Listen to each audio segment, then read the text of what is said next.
우리 오늘 최강기 목사님은 서강 크리스천 스쿨 대표로 학교 사역을 쭉 잘 해오시는 분이십니다.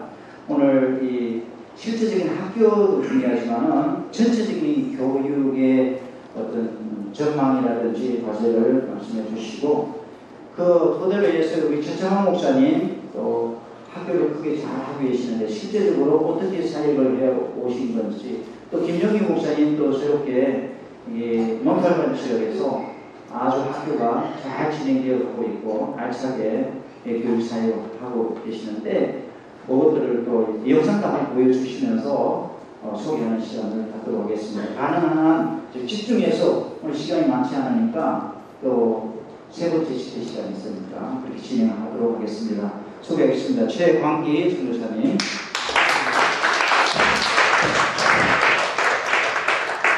제 이름을 부를 때 액센트를 생각합니다. 저 충청도에서 오신 분들이 한 박자 늦네요. 예, 저 연합교회 가면 신용기 목사님 계시는데, 신용기 장로님 계시는데, 제가 농담하면서 나는 용기가 있는 사람이야 이래요. 근데 그 옆에 배용기 목사님 배용기 장로님 계신답니다. 신장로님한테 그런데 나는 용기가 배갑니다 그러더라고. 내가 우리 신장로님한테 그랬습니다. 용기가 충전하면 광기가 돼. 예, 고린도후서 5장 13절 내가 미쳤어도 주를 위한 것이요 온전해도 주를 위한 거라고. 미친 사람이 여기 왔습니다. 예. 저는 두 가지에 미쳤습니다. 어린이전도에 미쳐서 36년 동안 어린이전도 빼서 앞만 보고 어린이전도만 해왔고, 학교 사역하면서 학교에만 미쳐서 바깥도 보지 못하고 학교에만 미쳐서 살고 있습니다. 근데 아직도 끝이 안 보이네요. 예. 아무튼 반갑습니다. 이번에 이렇게 필리핀 교육 현장과 교육 선교의 전망, 현황이라고 그러는데 현장이 맞을 것 같습니다. 이런 주제로 여러분들과 말씀을 나누게 돼서 감사합니다. 앉으셔도 해도 되겠지요? 네. 예. 자, 먼저 이 발제를 위해서 우리 포럼위원회로부터 부탁을 받는데 한 3, 4주 전 되나요? 갑자기 부탁을 받았는데 중간에 한 2번 또 변경이 됐어요. 그래서 내 동공과 나의 뇌에 지진이 일어나게 만들어서 과연 될 것인가 망설이다 여기까지 왔습니다. 우여곡절 끝에 마지막 한 30분 전에까지도 나의 뇌를 흔들어 버리더라고. 예, 그래서 참 그런 가운데 우여곡절 끝에 여기까지 왔습니다. 그러나 제가 이게 발제를 준비하면서 우리 포럼 위원들하고 말씀을 나누기를, 아무래도 우리 선교사님들이 필리핀에 살고 있고 자녀들을 학교를 보냈고 또 때로는 유학생들을 보내고 또 홈스테이 하는 애들을 보내고 있지만은 그래도 필리핀의 전반적인 내용을 좀 알았으면 좋겠다. 어떤 정보 차원에서, 그리고 과연 우리가 선교사들로서 교육 선교에 어떻게 어프로치를 할 것이냐, 이런 부분에 포커스를 맞췄으면 좋겠다고 대화를 나눴습니다. 그리고 거기에 의해서 준비를 하다 보니까 참 애로사항이 많았습니다. 왜? 저는 모국어를 너무 사랑해서 AI를 써도 꼭 한글로만 치는데, 한글로 검색하면 한국 학원들이 올려놓은 건 나와, 데이터가. 예. 한국 학원들의 데이터를 믿을 수가 있어야지. 그 다음 또 영어로 그것을 다시 올리니까 필리핀 웹사이트에서 AI가 불러주거나 아니면 웹사이트에서 나오는 글이 업데이트가 안 돼 있어요. 10년 전의 것, 20년 전의 것. 그래서 애로사항이 참 많았습니다. 그래도 며칠 동안 잠을 못 자고 우여곡절 끝에 준비를 했는데, 시간을 줄이라, 논차를 없애자, 토론을 없애자, 여러 가지 이야기가 들려오니까 내 심장에까지 지진이 왔습니다. 그런 가운데서 시작을 합니다. 자, 제가 내용은 이미 여러분들 카톡창에 올려놨으니까 카톡창에서 보시고요. 30주년 117명 카톡창에 올려놨고 또 이렇게 글로 써놨기 때문에 읽는 형태로 진행을 하겠습니다. 그래야 시간이 전략이 되니까, 설명하면 아마 내가 발전하신 2시간 해도 부족할 겁니다. 원래 2시간 준다더니 30분에 끝내라고 그러니까 이건 참 사람 거시기합니다. 예, 내가 바라보는 선교적인 토양은 무엇인가라는 질문은 선교 전략에 있어서 매우 중요하다고 생각합니다. 왜냐하면 마태복음서에서 보면 씨 뿌리는 비유를 통해서 옥토의 뿌린 씨앗만이 좋은 열매를 맺을 수 있다라고 말을 하고 있지요. 그러나 성경은 또 우리에게 말하기를 밭이 묵은 땅이거든 기경에서 옥토로 만들라라고 우리에게 이렇게 교훈을 하고 있습니다. 우리가 선교지에 왔지만은 필리핀은 우리가 보는 하나의 밭이라고 저는 생각을 합니다. 선교의 토양, 이것이 어떻게 생겼는가를 이번에 교육 환경적인 요소를 통해서 좀 바탕을 보고요. 그 다음에 우리가 이 정보를 통해서 어떻게 어프로치 할 것인가 이렇게 생각해 보도록 하겠습니다. 자, 그러나 이거 준비에 있어서 선교사로서는 접근성에 있어서 구조적인 한계가 있었습니다. 왜냐하면은 오늘 이 자리에 교육 선교를 하고 계신 분들은 5손가락 안에 든 걸로 알고 있어요. 예, 몇 분 안 되는 걸로 알고 있고, 또 교육 선교에 대해서 깊이 전문적으로 하신 분도 계시지만 별로 내 사역하고 관심 없이 생각하신 분들도 많다, 이런 생각이 들어집니다. 그래서 발제는 필리핀 교육이 환경이라기보다 현장이라고 생각이 좋겠습니다. 환경의 현황과 기독교 교육이 선교의 필요성, 그 다음에 교육 선교의 방향을 어떻게 설정하면 좋겠는가, 이런 주제로 여러분들과 나누기를 원합니다. 자, 필리핀 교육 환경과 현황을 통한 선교적 도전을 우리가 기본적으로 이해를 해보면, 필리핀의 교육은 우리가 잘 아는 대로 교육 시스템은 주로 식민 역사를 통해서 이루어지죠. 특히 스페인과 미국 문화에 의해서 형성되었다는 것은 우리가 너무나도 잘 알고 있습니다. 그러므로 오늘날 필리핀의 학교 교육은 대체로 미국 교육 시스템을 모델로 하고 있다는 것 이해하시면 좋겠습니다. 그 다음에 제가 위키백과를 여기다 링크를 걸어놨는데 안 보고 그냥 지나가도록 하겠습니다. 이것은 우리가 너무 잘 알고 있는 내용이니까. 필리핀의 K-12의 교육 체계관을 보면 미국의 K-12 시스템과 비슷한 면이 많다, 이렇게 정의를 할 수 있겠습니다. 당초 의무 교육기간이 10년에 불과했지만 국제사회가 12학년제로 가고 있기 때문에 10학년제에 대한 여러 가지 문제점들이 오지요. 애국 학교에 유학하게 될 때는 ESA를 반드시 해야 된다든지, 또는 필리핀 자체적으로는 18세 미만의 하이스쿨을 졸업하니까 대학을 가지 못한 학생들이 사회문제화가 된다든지 여러 가지 문제점을 안고 있었기 때문에 2012년도에 개정안을 통해서 12학제로 늘리게 되지요. 그래서 12학제로 늘리게 되는데, 그것은 우리가 잘 아는 프라이머리 스쿨, 유치원부터 6학년까지. 왜 K-12라고 하냐, 킨더스쿨이라고 해서 K-12라고 말하죠. 12학년까지. 필리핀은 기본적으로 킨더스쿨을 졸업하지 않으면 초등학교에 입학을 할 수가 없습니다. 그래서 실제적으로는 프리머리 스쿨이 7년 과정이라고 생각하시면 좋겠습니다. 그래서 필리핀은 사립 유치원뿐만 아니라 바랑가이에서도 유치원을 운영해서 학교에 입학할 수 있는 자격을 부여하고 있지요. 그 다음에 7학년에서 10학년까지를 주니어 하이스쿨이라고 말합니다. 한국과는 조금 차이가 있죠. 한 학년이 더 많습니다. 그 다음 시니어 하이스쿨을 11학년부터 12학년까지 하고 있는데, 11학년, 12학년은 사립학교가 됐든 국립학교가 됐든 전체 국가에서 바우처를 줘서 학비를 후원을 해주고 있습니다.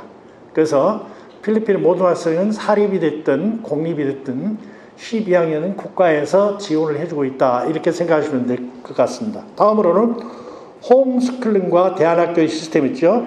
알터네이티브 러닝 시스템이라고 해서 여기는 한국처럼 대안학교나 또는 홈스쿨링이기 때문에 검정고시가 반드시 필요한지요. 필리핀에 검정고시가 있냐 없냐 엊그저께 카톡창에서 조금 대화가 많이 있었습니다. 그러나 필리핀에도 검정고시가 필요하다, 이런 말씀입니다.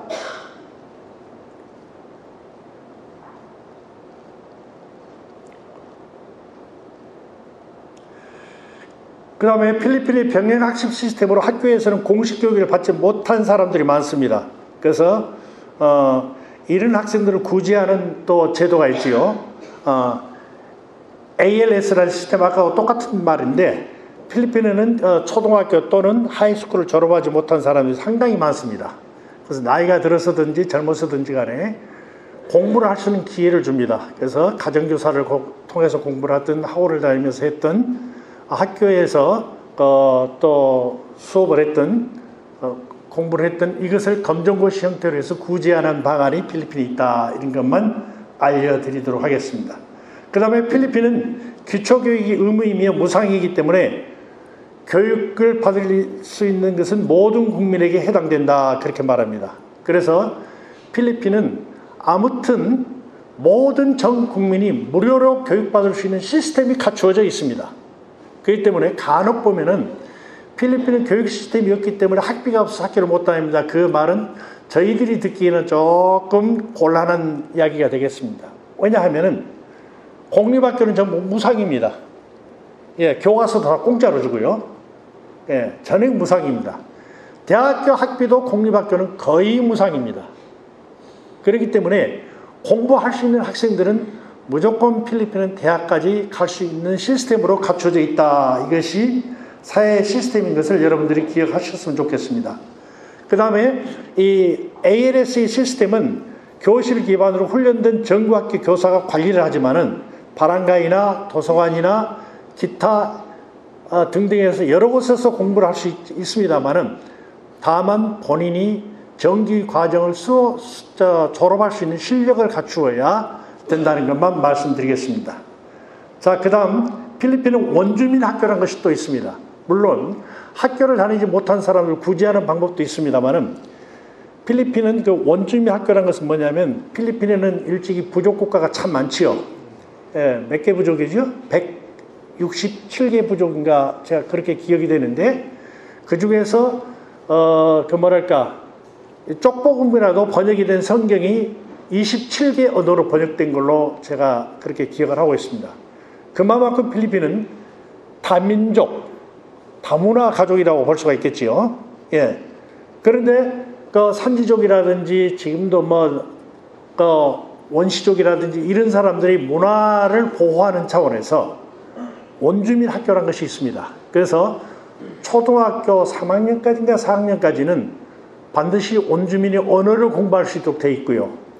그 부족에서는 원주민 언어를 공부할 수 있도록 되어 있고 원주민 문화를 공부할 수 있는 시스템이 갖춰져 있습니다. 이것을 원주민 학교라고 말합니다.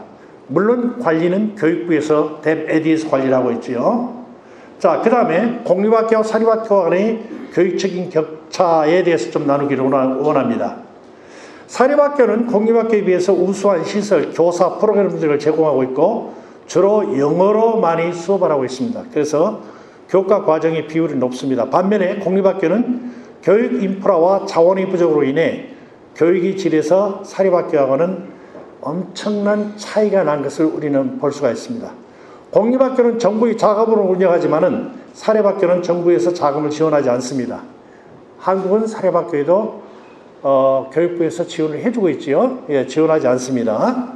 예, 다만 공립학교와 비슷한 커리큘럼을 따르고 있고 사립학교는 뒤에 가서 조금 나오긴 합니다만은 학교 자체적으로 커리큘럼을 만들어서 사용할 수가 있다는 것이 장점입니다.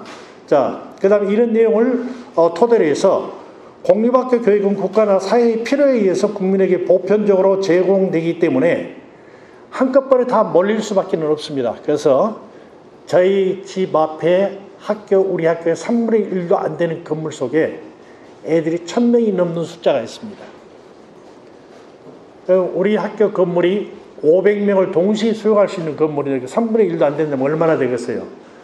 한 150명, 20명, 200명 수용할 수 있는 학교에 1000명이 넘는 숫자가 와요. 어떻게 수업하느냐? 새벽 5시 반부터 수업을 해요. 3부제 수업을 합니다.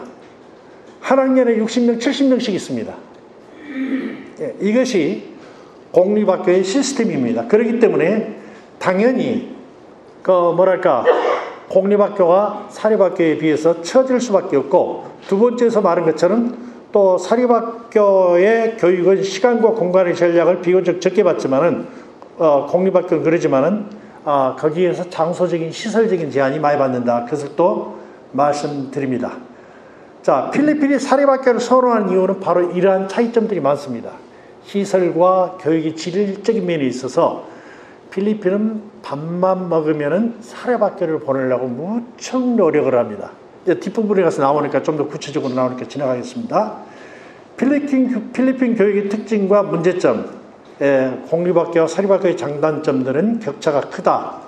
조금 말씀드렸으니까 지나갑니다. 그러나 교육과정의 비율이 높아갈수록 좋습니다. 사립학교, 공립학교는 나중에 여러분들 카톡에 있는 걸 참고하시고요. 그 다음에 일단은 필리핀은 전체적으로 봤을 때 디지털 인프라가 적다 이런 말입니다. 초등학교와 중학교 컴퓨터의 보급률이 각각 82%, 84%로 비교적 높지만은 컴퓨터 한 대당 이용하는 학생 수는 19대 1, 중학교는 9대 1. 어떤 학교에는 33명이 컴퓨터 한 대를 가지고 공부와 수업을 하는 것도 있다고 합니다. 그렇기 때문에 공립학교에서는 사실상 컴퓨터를 만져볼 수 있는 기회가 거의 없는 것으로 생각하시면 될 것 같습니다. 그래서 저희 까비떼 같은 경우에는 사립학교의 컴퓨터를 공립학교에 사용할 수 있도록 소개해주는 에이전시가 있습니다. 토요일 날 시간당 150페소씩 준다고 저희 학교에도 공문이 왔었어요. 예, 에이전시가 있습니다. 이처럼 많이 환경이 열악하다. 그것을 조금 여러분들이 염두에 두시면 좋겠고, 그 다음에 경제적인 여건에 따라서 접근성의 차이도 굉장히 큽니다. 부유한 자녀들은 사립학교나 국제학교에 보내지만 대다수의 서민들은 별도로 교육을 받을 수 없는 것이 현실입니다. 그래서 공립학교를 보냈는데, 사립학교에 보내는 사람들이 공립학교에 자녀들을 보낸 것을 굉장히 많이 꺼립니다. 우리 이인로 선교사님이 몬탈반에 좀 빈민가 쪽에 학교를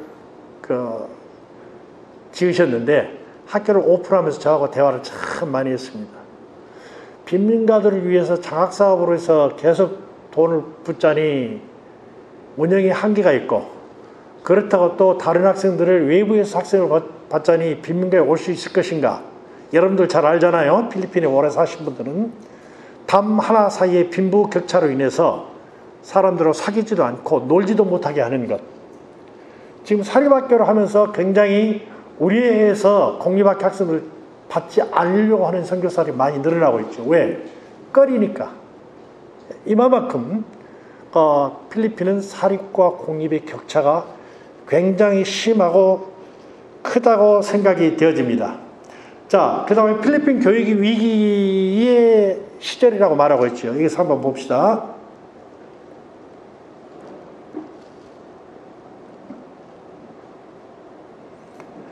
자, 필리핀의 교육 위기에 대해서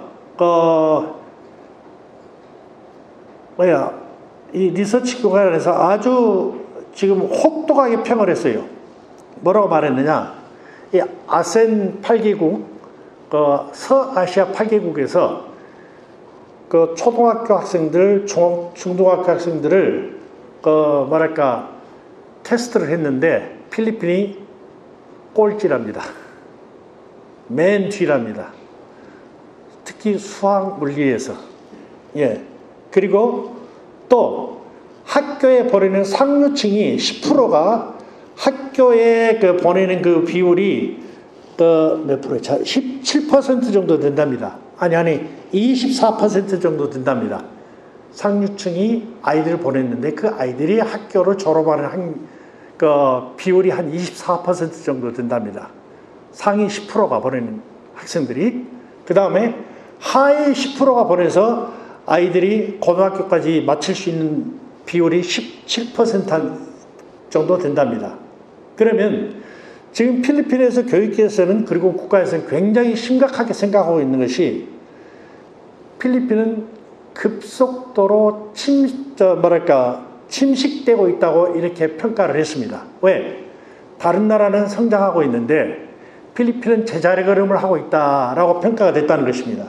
그래서 지금 필리핀은 굉장히 신경을 많이 쓰고 있습니다. 그래서 2025년도 2월 18일자 뉴스입니다. 엊그저께 뉴스죠. 거기에 보면은 국가 예산 편성에서 16%를 차지했는데 예산 편성에 교육부에 가장 많은 비율을 할당을 했던 거예요. 예, 16%를 할당을 했고, 예산 중 16%인데 그것이 8,528억 페소 정도 된다고 합니다. 하나로 약 20조가 넘는 돈을 교육부에 금년에 지원을 했다고 대외경제정책연구원에서 발표를 했습니다. 그 다음에 교육부는 62,000대의 노트북과 스마트 TV를 18억 페소어치를 금년도 하반기에 학교에다 보급을 한답니다. 그리고 23,614대를 스마트 TV와 33,539대의 노트북을 교사들에게 주고 별도로 5,328대의 노트북을 교사가 아닌 교직원들을 통해서 교직원들을 위해서 보급하겠다 이렇게 발표를 했습니다. 금년도 예산이 전체 예산의 100억 페소가 삭감이 됐지만 필리핀은 이만큼 교육시장이 잠식되고 있는 것을 감안해서 굉장히 많은 관심을 가지고 있다 이런 생각이 들어집니다. 필리핀의 교육 예산 편성 비중이 가장 많이 차지하는 것으로 보아 필리핀은 교육에 굉장히 많이 투자를 하고 있고 필리핀의 발전을 위해서 차세대를 위해서 정책적으로 지원을 하고 있다는 것을 우리는 알아볼 수가 있습니다. 그 다음 교육 분야니까 필리핀 국가 브랜드가 되는 영어 중심의 교육과 문화적인 영향에 대해서 좀 리서치를 해보았습니다. 필리핀은 영어 중심의 교육 시스템을 통해서 영어 능력을 향상시키고 있고 다양한 문화적 영향과 경제적 이점을 가져오고 있다 이렇게 평가가 되고 있습니다. 영어 중심 교육의 역사와 현황을 보면 필리핀의 영어 교육은 식민시대부터 시작이 됐고 식민 통치 기간에 영어는 공식 언어로 도입되었으며 지금은 교육 시스템뿐만 아니라 필리핀의 각 관공서에도 거의 영어가 자리 잡고 있는 것을 볼 수가 있지요. 뿐만 아니라 필리핀은 국가의 공식 언어를 영어와 따갈록을 사용하고 있는 것을 우리는 잘 알고 있습니다. 이만큼 영어의 비중은 굉장히 높습니다. 그래서 대부분 사립학교와 학부와 대학원의 강의는 영어로 진행되고 있고 방송 미디어에서도 영어 사용이 아주 일반적인 것을 볼 수가 있습니다. 그만큼 영어 교육은 우리에게 효과가 있다는 것을 말씀해주고 있고 거기에서 경제적 영향의 평가를 한번 보았습니다. 높은 영어의 능력은 필리핀의 경제에도 굉장히 긍정적인 영향을 미치고 있다 이렇게 말합니다. 영어 구사 능력을 바탕으로 필리핀은 국제 콜센터와 BPO, 비즈니스 프로세스 아웃소싱의 산업의 중심지로 부상했다 이렇게 말하고 있습니다. 이는 경제 성장과 일자리 창출에 크게 기여하고 있는 것으로 나타나고 있습니다. 필리핀의 비즈니스 프로세스 아웃소싱 산업과 국제 콜센터 분야에서 두드러진 성과를 보여주고 있는데 2021년도 통계를 보니까 BPO 산업 규모의 2,458억 달러로 추산을 하고 있는데 필리핀 시장에서 11.99%를 차지했다는 거예요. 인도가 15.29%. 그래서 두 번째 높은 수치를 차지하고 있습니다. 영어 하나의 브랜드가 이만큼 높은 부가가치를 형성하고 있다는 것이죠. 2019년도 필리핀 통계청에 따르면 BPO 산업 고용 인원이 약 57만 5,600명으로 추산을 하고 있습니다. 그런데 OFW가 1,400만이 나가 있지요. 1,400만이 필리핀에 벌어들인 돈이 약 300억 달러 정도 된답니다. 그런데 BPO가 57만 5,600명이 벌어들인 돈이 약 205억 달러랍니다. 그러면 OFW의 24%의 인력밖에 안 되는 이런 사람이 해외에 나가지도 않고 국내에 머물면서 해외에 나가 있는 노동자의 3분의 2의 수익을 창출하고 있다는 거예요. 그러니 만약에 국내에서 아웃소싱 이 프로그램이 더욱더 성공한다면 얼마나 많은 부가가치를 올릴 수 있겠는가. 단지 영어 교육의 브랜드 하나만 가지고 만약에 필리핀의 정부에 의하면 600만까지 이 BPO 산업을 육성을 시킨다고 그래요. BPO 산업을 600만까지 달성하려고 그러는데 600만이 되게 되면 나가 있는 1,400만보다 수십 배를 더 벌어들일 걸로 봅니다. 그러면 지금 BPO 산업에 종사하고 있는 사람들이 오피스가 그게 크냐? 크지 않습니다. 대다수가 컴퓨터 한 대, 핸드폰 한 대 가지고 이 BPO 산업에 뛰어든 필리핀어들이 굉장히 많습니다. 지금 인도의 콜센터가 필리핀으로 급속도로 많이 옮겨오고 있습니다. 그 이유가 뭐냐? 이 사람들이 어떤 사람들입니까? 지금까지 쑥 전부 다 전 세계의 아웃소싱의 프로그램을 리서치를 해봤는데 그래도 인코딩이 있어서 필리핀이 제일 정확하답니다. 단어 사용하는 것, 스펠링, 그리고 콜센터를 통해 전화를 받는 것 가장 효율성이 높답니다. 그래서 급속도로 필리핀으로 움직이고 있다는 것이죠. BPO 산업은 필리핀 경제를 이끌어가는 주요 산업 중 하나로 이미 급부상했고 노동인구 높은 수준의 영어 구사 능력과 낮은 임금 바탕으로 정부 주도하에 BPO 산업은 계속해서 성장하고 있고 이것은 교육을 통해서 이루어지고 있다라는 것을 우리가 간과해서는 아니 될 것입니다. 그러므로 이제 우리는 교회 청년들, 교회 학생들을 그냥 단순히 학교만 보내는 것이 아니라 사업과 연관성이 있기 때문에 특히 공립학교에 다니는 사람이라든지 영어가 잘 되지 않는 학생들은 반드시 영어 교육에 대한 필요성을 여러분들이 역설할 필요가 있다 이런 생각이 들어집니다. 그럼 필리핀의 교육시장은 이 정도로 하고요. 기독교 교육 선교의 필요성에 대해서 몇 가지 나누기를 원합니다. 교육 선교는 기독교 학교로서 고유한 학문 전수의 기능을 가지는 동시에 기독교 교육 이념과 이상을 가지고 교육하려는 교회적 성격도 가지고 있습니다. 기독교 학교의 정체성 확립을 위한 가장 필수적인 요소로서는 영적인 숙성과 학문의 우수성을 겸비한 차세대 정치, 사회, 경제, 과학 모든 분야의 리더를 키우는 근원이 되므로 교육 선교는 매우 필요하다 생각이 됩니다. 우리가 잘 아는 대로 영국의 청교도 목사 존 하버드는 기독교는 지식이 부족하면 안 된다는 신념을 가지고 그것을 실천하기 위해서 자기 책과 헌금을 전 재산을 기증하여서 하버드 대학을 설립하게 되지요. 어떤 분이 이것을 어떻게 표현했느냐? 하버드 목사 존 하버드가 무시간 목사의 설교를 못 듣겠으니까 지식과 영성을 갖추는 학교로 만들겠다 싶어서 하버드를 설립을 했답니다. 즉 이것은 무엇을 말하고 있느냐? 단순한 설교에 단순한 기독교 교육만이 아니라 이제는 지성과 영성을 겸비한 리더를 길러내야 하는 시대라는 것을 하버드는 이미 일찍이 내다보고 있었던 것입니다. 그래서 그 하버드 출신들로는 157명의 노벨상 수상자가 나왔고 그 다음에 케네디에 이르기까지 루스벨트에서부터 케네디에 이르기까지 총 7명의 미국 대통령이 나왔으며 36명의 풀리처 수상자가 나왔고 미국에서 가장 많은 21명의 연방 대법관과 대법관, 그 7명의 세계은행의 총재, 세계에서 가장 많은 62명의 억만장자를 하버드 출신들이라는 것입니다.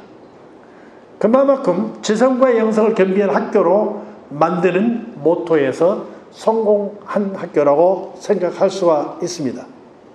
미국에서 가장 많은 335명의 로저 장학생이 하버드를 졸업했다고 합니다.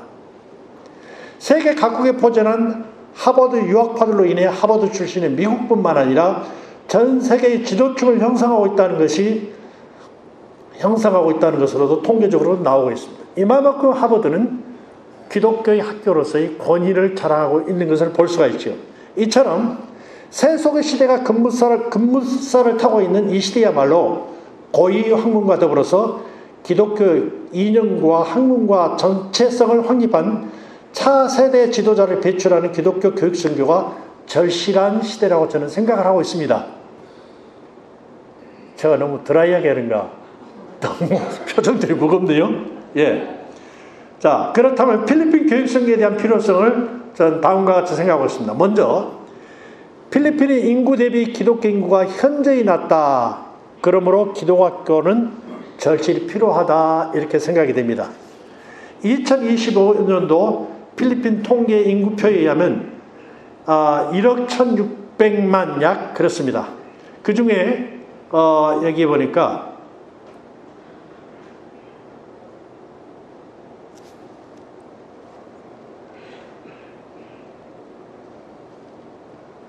지금 제가 위키백과에서 찾은 걸로 기억이 되는데 필리핀의 기독교 인구가 10.5%로 나오고 있습니다.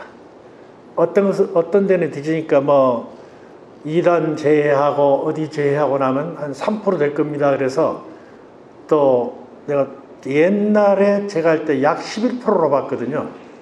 옛날에 제가 리서치를 해서 한번 그 포럼 논찬할 때 활용한 적이 기억이 나는데 11%인데 PCECS는 16% 정도, 15% 정도 된다 그렇게 말을 했었습니다.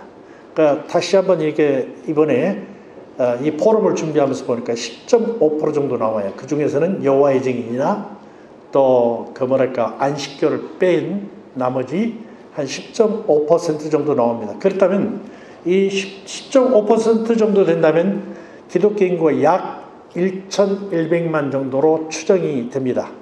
그러면 1억 1천만에 1,100만이라면 기독교 인구가 현저히 적다는 얘기죠. 그럼 우리가 기독교를 발전시킬 수 있는 것은 옛날에 D.L. 무디가 뭐라고 말했냐면 지금 이 시대는 예수 천당 불신지옥으로 회개하고 돌아온 사람이 많지만 앞으로 30년 후에는 바이블 스터디나 지식을 통하지 않으면 사람을 개종시키기 어려울 것이라고 말을 했습니다. 지금 우리는 그 시대에 살고 있습니다. 다만 예수 천당 불신지옥으로 해서 참 전도가 힘들다는 것을 우리는 실감하고 있습니다. 물론 논리적으로 전도가 되는 것은 아닙니다. 자, 아무튼 그만큼 지금은 우리가 효율적인 전도는 학교 전도, 또 의료 선교, 기타 등등 간접 선교가 많은 효과를 가지고 온다는 것을 우리는 기억을 하고 있습니다. 저는 작년에 우리 한국에서 메디칼 팀들이 왔어요. 한 50몇 명이 왔는데 그분들에게 밤에 설교를 부탁해서 설교를 하면서 서두에 그렇게 말했습니다. 유일하게 그리스도인들이 갑으로서 전도할 수 있는 길은 딱 두 길밖에 없다. 하나는 학교 사역, 하나는 의료 사역. 왜? 그 사람들은 돈 들고 와서 의사의 말과 학교의 정책에 따라가기 때문에 갑으로서의 전도할 수 있는 기회다. 그 나머지는 교회가 됐든 신학교가 됐든 모두 의리야. 찾아가서 선물 줘야 되고 찾아가서 사정해야 되고 하는데 유일하게 학교하고 병원만 돈 싸들고 와서 전도받아. 머리 들이밀고 안수받아. 유일하게. 그래서 간접 선교로는 가장 효율적이다. 저는 그렇게 말씀드리고 싶습니다. 기독교 교육은 한 인간 속에 감추어진 잠재력을 하나님의 형상을 찾아서 회복시켜주는 것이고 그 영혼이 더욱더 아름답게 하나님과 또 우주를 위해서 세상을 위해서 아름답게 쓰임받을 수 있도록 디자인하는 설계자들이 바로 우리 기독교의 교육학자들이요. 그리고 우리 선교사들이요. 그리고 우리 목사님들이라고 저는 감히 그렇게 생각을 하고 있습니다. 그러므로 이렇게 필리핀이 기독교 인구가 현저히 적은 이 나라에 아직도 우리가 해야 할 사회가 많이 있다라고 저는 그렇게 생각을 하고 있습니다. 두 번째입니다. 필리핀 학교 대비 기독교 학교가 현저히 부족하다. 학교도 부족합니다. 필리핀 학교가 얼마 전에 통계를 보니까 에디의 웹사이트에 가서 봤더니 6429개 학교로 나왔습니다. 그 중에 우리 선생님을 통해서 기독교 학교를 전부 리서치를 해라 그랬더니 에디에 기록된 학교, 크리스찬 스쿨이라고만 기록된 학교, 물론 크리스찬이라고 안 붙인 기독교 학교도 있습니다. 그게 필리핀 전체에 88개가 있습니다. 여기에 지금 제가 그 데이터를 다 가지고 있습니다. 지역별로 루손, 비사야스 이렇게 지역별로 있으니까 혹시 여러분들이 필요하다면 제가 카톡창에 올려서 공유할 테니까 여러분들이 교회 청년들이나 교회 학생들이 가까운 크리스찬 학교를 보내고 싶거든 그런 것을 찾았으면 좋겠다라는 생각이 들어집니다. 아무튼 6만 개 중에 88개밖에 안 된다는 것은 얼마만큼 기독교의 교육이 미진한지 우리는 알 수가 있겠지요. 예. 그 다음에 빨리 끝내라고 난리네. 2시간 준다. 2시간짜리 준비했는데 빨리 끝내라고. 제일 이쁜 사람이 옆에 앉아 계시구만. 예, 자료 다 있으니까. 네. 자, 그렇다면 한국 선교사들이 교육사역에 얼마나만 관심이 있나 여기에 대해서 제가 자료를 찾던 중 2013년도 한국선교연구원의 연구 보고서를 보았습니다. 한국 선교사들이 세계에 나가 있는 선교사들이 10.4%가 교육사역을 하고 있고 이와는 별도로 6.6%가 신학교에 헌신하고 있다고 합니다. 이거 두 개를 합하면 17%의 한국 선교사들이 신학 및 일반 교육에 사역하고 있답니다. 자, 필리핀에도 많은 선교사들이 교육사를 있는 것으로 조사가 됐습니다. 필리핀의 교육 시스템인 기본교육 데베드, 체드, 테스타가 있습니다. 세 기관이 있습니다. 데베드는 유치원부터 12학년까지, 체드는 칼리지, 그 다음에 테스타는 기술학교 분야입니다. 예. 자, 여기에 가입되어 있는 PCSN, 필리핀 크리스천 네트워크에 가입된 학교를 토대로 몇 가지 말씀드리기를 원합니다. 여기에 가입된 학교가 지금 27개 학교로 되어 있고요. 34개에서 좀 7개 학교가 지금 모호한 태도를 가지고 있습니다. 학교 주소로 있습니다만 제가 안 떠올리겠습니다. 빨리 끝내라고 그러니까. 예. 거기에 뒤에 가서 조금 더 말씀드릴게요. 그 다음에 세 번째로, 이 시대가 교육선교를 요구하고 있습니다. 교회 교육의 시스템이 사회교육 시스템과 발전 속도와의 격차에서 매우 큽니다. 물론 교회와 종교는 전통적 구조 속에서도 영적 경건함을 보존, 유지, 발전해 나가고 있지만 학술 면에서는 차이가 매우 큰 것은 명백한 사실입니다. 즉, 교회 안에서의 교육과 학교의 교육의 격차는 시간이 지날수록 날로 심해지고 있고 격차가 너무 커서 어떻게 접근해야 할 것인지 망설여지기까지 하는 세상이 되었습니다. 요즘에는 설교 한 번 해도 벌써 검색해서 그거 들어봤는데요. 이런 시대가 됐습니다. 예. 기독교 교육은 하나님의 방법이기 때문입니다. 기독교 교육은 단순한 학문적 지식 전달이 아니라 하나님의 진리를 세상 가운데 실현하는 도구입니다. 오늘날 교육의 방향성과 목적이 점점 인간 중심으로 변화되고 있는 가운데 우리는 왜 기독교 교육을 중요하게 여겨야 하는지 그 이유를 알고 있습니다. 그러나 기독교 교육은 하나님의 방법입니다.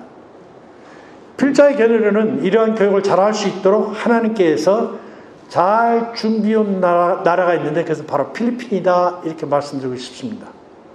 그렇게 믿으십니까? 왜냐하면 필리핀의 설립학교는 설립자의 교육 철학과 가치를 존중해 주는 나라입니다. 저희 학교 같은 경우에는 이미 계약서에 서명할 때에 입학 원서에 서명할 때에 서강학교의 모든 팔리시를 따르겠습니다라는 서명을 합니다. 그러면 거기는 모슬림 선생이 지원해서 크리스찬으로 속에서 온 경우도 있었어요. 캐톨릭 선생님도 있어요. 어떤 데는 이글레시아의 기독교라고 속에서 온 사람도 있었어요.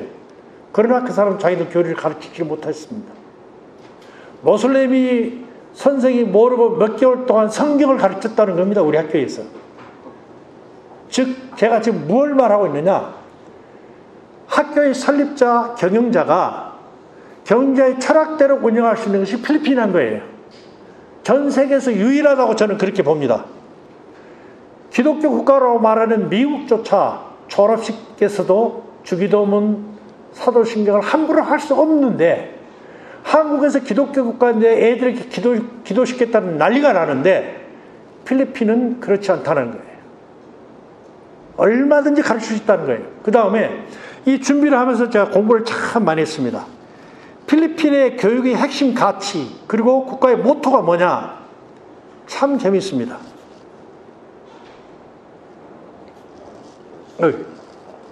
이거 안 나오네. 큰일 났다. 여기 뒤에 나왔습니다. 뭐냐면은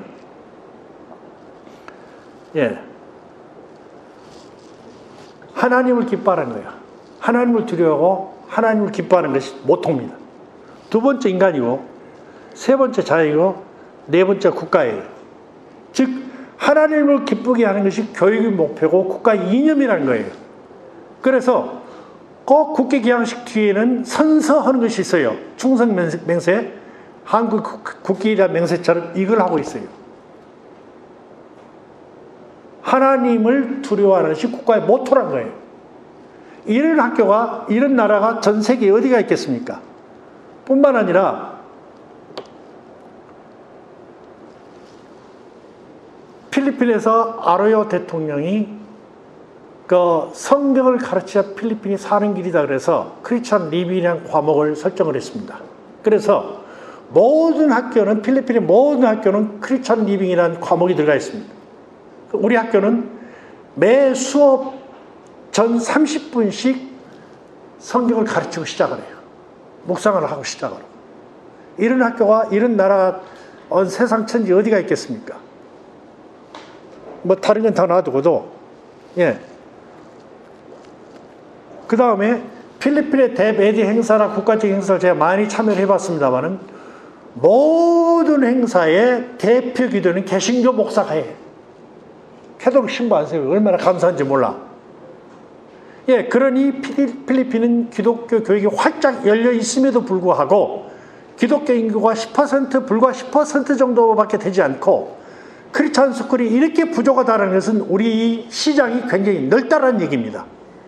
그래서 이것을 부정적으로 볼 것이 아니라 우리가 굉장히 넓게 봐야 된다. 자, 지금 오늘 핵심은 여기서 많이 얘기를 하고 싶었는데 지금 시간이 자꾸 됐다니까. 우리 선교사들이 하는 것을 보면 먼저 학교를 할 때요, 지형을 잘 봐야 됩니다. 우리 구추리 스쿨 같은 경우에는 그 지역에 사립학교가 없어요. 동네 입구야. 20년 전에는 시골이었어. 지금은 상당히 중심지가 됐는데 가만히 있어도 학생들이 모집이 되는데 교실이 부족해서 학생들을 못 받고 커트하고 있어요. 가만히 있어도. 예. 그래서 지형적인 것. 그 다음에 저희 학교 같은 경우에는 사실상은 경쟁 지역입니다. 제가 아까 도표를 못 보여드렸습니다만 필리핀의 인구 밀도가 가장 높은 까비떼. 까비떼가 6만 몇 개 중에서 6천 몇 개의 학교가 있습니다. 그 중에서도 다스마리냐스, 내가 사는 동네가 제일 많아. 우리 학교에서 10분 안에 대학교가 15개 있어요. 우리 최기라 목사님 잘 아시죠? 나무에 학교가 주렁주렁 열린 것처럼 어마어마하게 많아. 우리 학교 같은 경우는 어떤 학교로 필요하느냐? 경쟁력인 학교로 길러야 돼. 경쟁력 가지고 뛰어들지 않냐고 평범하게 있다는 살아남을 수가 없는 학교. 그래서 제가 가장 학교 운영자 중에 불쌍한 사람입니다. 14년째 400~500만 원씩 매달 적자 보고 사는 사람이야. 그런데도 해피한 선교사야. 그야말로 정신 나간 미친 사람이죠. 예. 그런데도 하나님이 공급하시면 부족함이 없기 때문에 빚을 안 지고 살고 있습니다. 할렐루야. 근데 금년에 고민 좀 생겼어요. 후원금이 200만 원이 끊겨버렸어. 이동백 목사님이 그거 놀래가지고 내가 200만 원 줄게 이런 표정은 아닌 것 같은데. 네. 아무튼 그대로 그냥 보시고요. 나중에 궁금하면 질문하시기 바랍니다. 예. 자, 그럼 필리핀의 교육시장은 어떤 것이냐? 그 전망과 방향은 첫째, 국제사회가 필리핀 정부로 하여금 역동성을 이끌어내고 있습니다. 교육의 아세안 8개국에서도 제하위, 전 세계에서도 뒤에서 두 번째. 그러니 필리핀이 얼마나 자존심이 센 나라입니까? 과거에 일본 다음으로 잘 사는 나라였다고 큰소리 빵빵 쳤는데 이제 자존심 상하니까 교육부에서 엄청 투자를 하고 있습니다. 그리고 교육청에 학교 허가 신청을 내면 쉽게 잘 내줍니다. 조건이 까다롭긴 하지만은. 그래서 교육에 대해서 주변의 국가들이 역동성을 자아내기 때문에 좋다. 두 번째로 선교적인 측면에서 참 좋은 텃밭이라고 생각이 됩니다. 하나님이 선택된 나라다. 전 세계에서 성경을 마음대로 가르치고 또 마음껏 찬양하고 마음껏 전도할 수 있는 나라는 유일한 필리핀인데, 필리핀이 가지고 있는 장점이 뭐냐? 언어 잘하지요. 문화 잘 적응하지요. 돈 없이도 살 수 있는 민족입니다. 선교사적 체질이지. 예. 그래서 하나님이 이렇게 활짝 열어놓은 것은 선교사로 훈련시켜서 전 세계 복음에 감당하라고 하나님 선택된 국가다. 저는 이렇게 보고 있습니다. 선택의 폭이 아주 다양합니다. 지나가겠습니다. 지나갑니다. 계속 지나갑니다. 마지막으로 접근 방식에 있어서는 학교를 설립해서 접근하는 방법이 있겠고요. 이미 운영 중인 학교와 파트너십을 맺고 할 수도 있습니다. 그래서 한국 후원자들이나 여러분들도 여러분들 가지고 있는 탤런트에 주변에 있는 학교에 어떻게 쓰임받을 수 있을 것인가, 무엇을 학교에 협업할 수 있는 것인가를 탤런트를 구상하셔서 접근하면 가능하다. 저는 그렇게 말씀을 드리고 싶습니다. 왜냐하면 선교는 혼자 되는 것이 아니잖아요. 어차피 팀 사역입니다. 어차피 팀 사역. 아까 우리 이용수 목사님이 뒤에서 얘기하면서 저 목사님 교회 지어서 사람들도 참 잘 많이도 주대요. 나도 하나 주시지요. 그래요. 그때 있을 때 그 말했으면 좋았을 건데. 어차피 하나님 거잖아요. 팀 사역 공동을 하면 되니까. 그 다음에 기존의 학교와 연기한 교회 사역도 있습니다. 참조하시고요. 장학 프로그램 및 기술 교육 지원 여러분들이 뭐 잘 아는 거니까 지나가겠습니다. 다음에 마지막으로 전도를 위한 가까운 학교 교실에서의 프로그램을 개발합니다. 무슨 얘기냐면 필리핀은 사립학교가 됐든 공립학교가 됐든 여러분들이 레터를 하나 쓰면 됩니다. 내가 1시간 동안 당신의 학교에 가서 전도를 하기를 원합니다. 바이블 스터디를 얘기해가고 싶습니다. 우리 교회 프로그램을 여러분들과 공유하고 싶습니다. 다 허락을 해줍니다. 쉽게 허락을 해줘요. 그래서 우리 어린이전도 옆에 차가 4대가 있습니다. 봉고차가. 북부, 남부 나누어서 매일 전도를 다녀. 학교로. 어느 학교가 됐든 사립학교가 됐든 크리스찬 스쿨이 됐든 난 크리스찬 스쿨이 됐든 레터만 하면 다 오픈을 해주도록 돼 있어요. 이게 완전히 오픈된 나라이기 때문에 여러분들이 교회에서 주일학교 교사라든지 젊은 청년들이라든지 신학생들이라든지 프로그램을 만들어가지고 하면 된다는 얘기예요. 제가 45년 전에 한국에 있을 때 종교 실태조사라는 것을 조사해가지고 아이들 주소하고 전화번호하고 받아가지고 통신공과 5과로 만들어서 그때는 우편으로 계속 보내서 아이들을 전도했던 기억들이 납니다. 이런 프로그램들을 간단하게 여러분들 개발하셔서 교회에서 개발하셔서 아니면은 여러분들이 어린이전도협회나 또 저에게 이렇게 부탁을 하면은 그런 프로그램을 좀 컨설팅 해드리겠습니다. 그걸 가지고 주변의 학교에 가서 활용하시면 된다. 이것을 말씀드립니다. 이렇게 하면 우리들이 얼마든지 교육사역과 연계해서 사역을 할 수 있다는 것을 말씀드립니다. 자, 마치는 말로요. 복음으로 또는 크리스천의 리더를 양육하기 위해서는 한국교회 선교 정책이 이제는 리빙스턴 시대 원시적인 선교 방식에서 벗어나 영성과 지성을 겸비한 지도자를 길러내는 미래지향적인 선교에 관심을 가져야 할 때라고 생각이 됩니다. 맨날 빈민선교, 맨날 구제사역 이것만 할 것이 아니라 미래의 차세대를 길러낼 수 있는 이런 선교를 조금 구상하자 이런 말입니다. 지금까지 살펴본 교육적 필리핀의 토양은 묵은